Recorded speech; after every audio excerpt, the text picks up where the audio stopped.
Hello, welcome to the Mr.G podcast. I am Gregory Brandt, Mr. G. I like whipped cream in my coffee. Today is January 11th, 2023.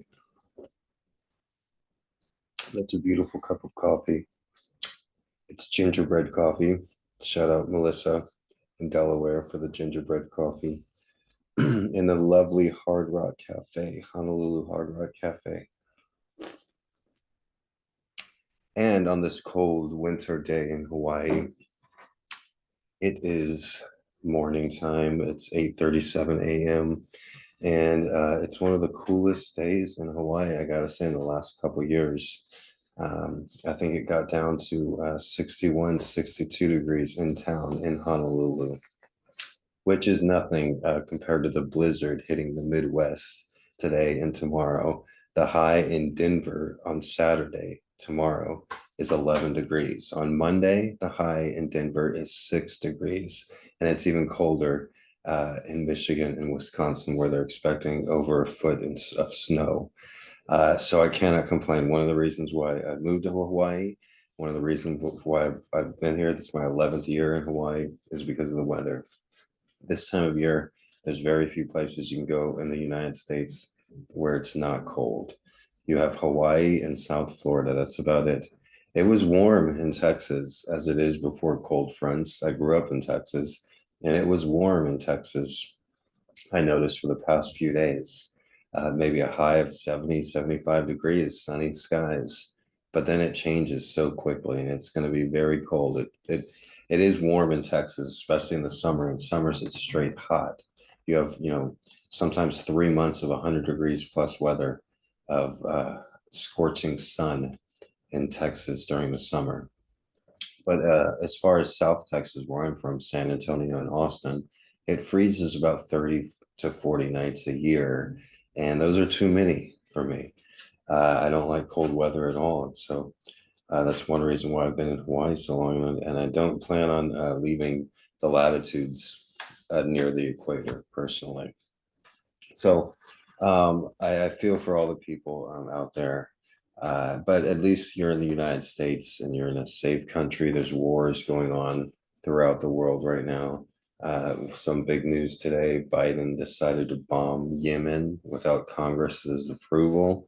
That seems like something that's been going on with presidents recently. I think Donald Trump was um, guilty of that, and Barack Obama was definitely guilty.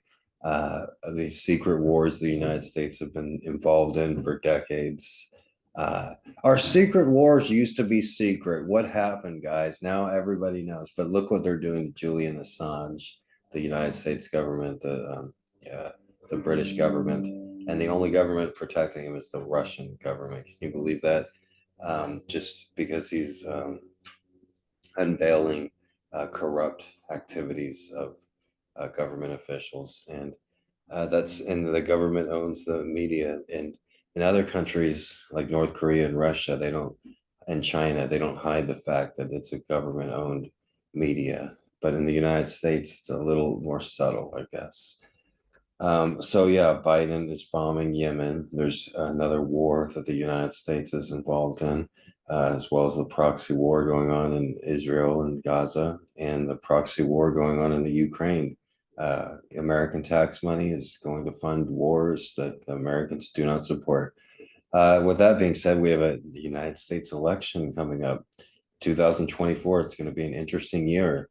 The powers that be, some of the powers that be, they want to do everything they can to see Donald Trump not in the office. So even if you don't support Donald Trump, I think it's become bigger than Donald Trump. It's more about freedom of speech and American democracy.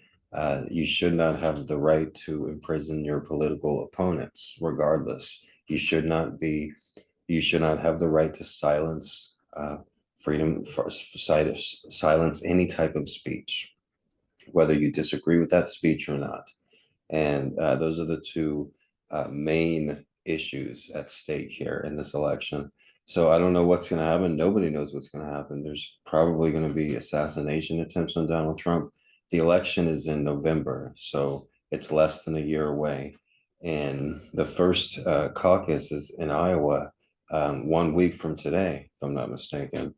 So things are going to get started pretty quickly, and it's one of the most bizarre. One reason why I like politics is because it's a circus act, and this is the biggest circus act since 1972. Hunter S. Thompson wrote a great book on the campaign trail of 1972, and if he was alive today, he'd be rolling in his grave. This is insane what is happening with this election. You can't really even tell who the front runners is. On the last podcast, I went over the Vegas odds. So if you want to know the truth, follow the money. And apparently, Donald Trump is the favorite to win the presidency. Joe Biden is in second, but then you have people like Michelle Obama and all these other people.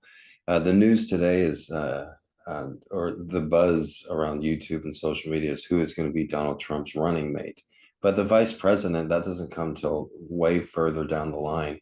But it is interesting to think about, and people have suggested RFK, Robert F. Kennedy, and I think that would be great for Donald Trump. He did a town hall recently, and I saw some commentators on the left even have to tip their hat to Donald Trump. They said, oh wow, he was actually very calm and collective, and he seemed more presidential than he ever has before.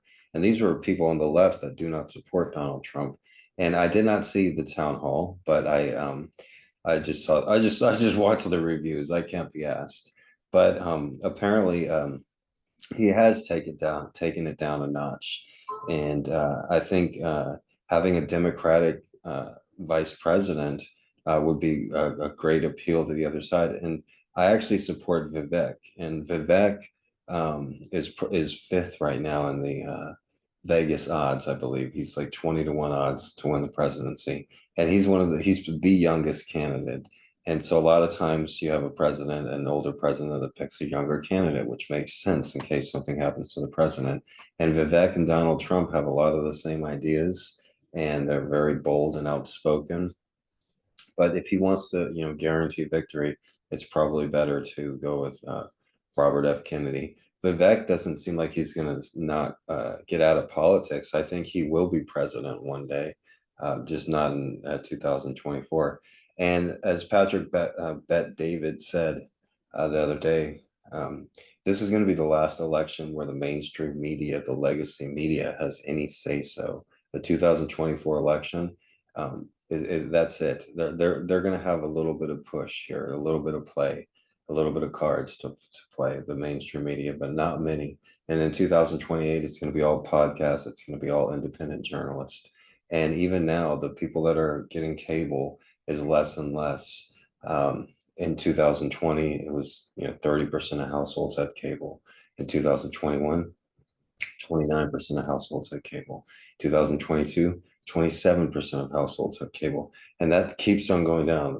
There are streaming services, and cable is trying to, connect with this streaming services to make a bundle package, and they're also, doing, cellular service, and it's tempting if you're, if you have like home internet that's usually done by the cable company, and it's these huge companies that they see where they see where the future holds, and they're trying to stay relevant, which they are doing with streaming services and a bunch of other things. The one thing that cable is keeping cable alive is cable news, because a lot of older people feel connected to these talking heads on CNN and MSNBC and Fox News. And they come home from their jobs because more older people are working now than ever before. People in their 70s and 80s are still working, and they're not just Walmart greeters. They have all kinds of jobs, but they come home from work, and a lot of them, their kids are growing up and out of the house, and they feed the dogs, they feed the cats, they turn on the television because that's comfortable, and then they see the familiar face because humans like familiarity, and they listen and they agree and they want to agree, and they want everything that they say to agree with their previous mindset to begin with. So, cable news and sports as well. Sports is keeping cable alive as well. And you say, what is with you, Mr. G? Do you like sports? Or do you not like sports? You talk trash about people that watch sports, but then you also talk about sports. Yes, I like sports, but I like sports for different reasons, and I don't generally like the people that like sports as well. So with that being said, my main sport is NBA basketball. I've always loved basketball. I started watching it probably 1987, more seriously in 1989 when the Spurs drafted David Robinson. So I've been watching it for over 30 years, almost 40 years. And I took a few years off there around COVID, and a couple other times I took some years off. But it's an 8, 9 month season, and the NBA basketball it's one of the most exciting things to watch if you don't normally like sports. I've found basketball, NBA basketball in particular, is a great sport to get people that don't normally watch sports into sports because you can see the players right there. It's fast paced, it's exciting. They're playing above like the rim in the sky. There's lots of things going on. The announcers make it great with the fans right there on the court, close to the court. That makes it exciting as well. The hottest ticket is still, Madison Square Garden in New York City or Staples Center in LA. And those are the most expensive seats, the most expensive tickets because you're right there, you're on camera. And so that's why Hollywood goes to the Lakers games. That's why Hollywood on the East Coast the famous celebrities go to the Knicks games. And it's a really, not a complicated sport. You have a ball and, you have a goal and you have these people on your team. And you're trying to get the ball into the goal, and the other people on the other opposing team are trying to stop you from achieving that goal. So it's a metaphor for life. And, I guess basketball, I wonder if I wasn't, 6'3", if I would like basketball as much as I did because growing up, I didn't start off liking basketball, but people kind of pushed me into it. So like, oh, you're tall, you should like basketball, you should play basketball, and so that was the thing. Where you're born and where you grow up has a lot to do. Your environment has a lot to do with the person that you are. There's a reason that there's Muslim countries and 90% of the people in that country are Muslim. There's very few Christians, there's very few Jews, there's very few Hindus. There's very few Buddhists, or depending on what country that you grow up in. If you grow up in the Bible Belt in the United States, you're more likely to be Christian than you are Muslim. If you grow up in, like I said, a Muslim country, you're more likely to be Muslim. And I guess the environment that I grew up in, basketball was really popular. That was the sport everybody mainly watched. And that's the sport that, the ratings have suffered somewhat in the last decade or two. A lot having to do with like LeBron James and being politically woke. And people just want to see the games, they just want to see the entertainment. So that's one reason that they've lost ratings. But still, I think it will always bounce back. Like baseball had to change their whole format and to make it faster. And American football, it's not watched anywhere else in the world except in the United States. Basketball has been growing worldwide in the time that I've been watching it. When I started watching it in the 80s and 90s, there were very few European players. Just about every player in the NBA was from the United States, and it wasn't played around the world. Basketball in the last 20, 30 years has become a world game. Last night, they played a NBA regular season game in Paris.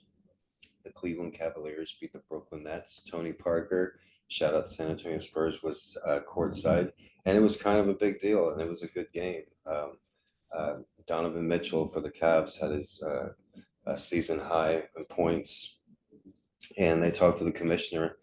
I was going to say David Stern, but they talked to the commissioner, Mr. Penis Head, and he said that they're going to have more games in France next year, um, uh, probably highlighting some of the French players currently playing in the NBA. There's over 30 players from France on NBA rosters, led by my favorite player, Victor Wembanyama for the San Antonio Spurs. So I'm expecting the Spurs to have a game in Paris on the schedule next year as well.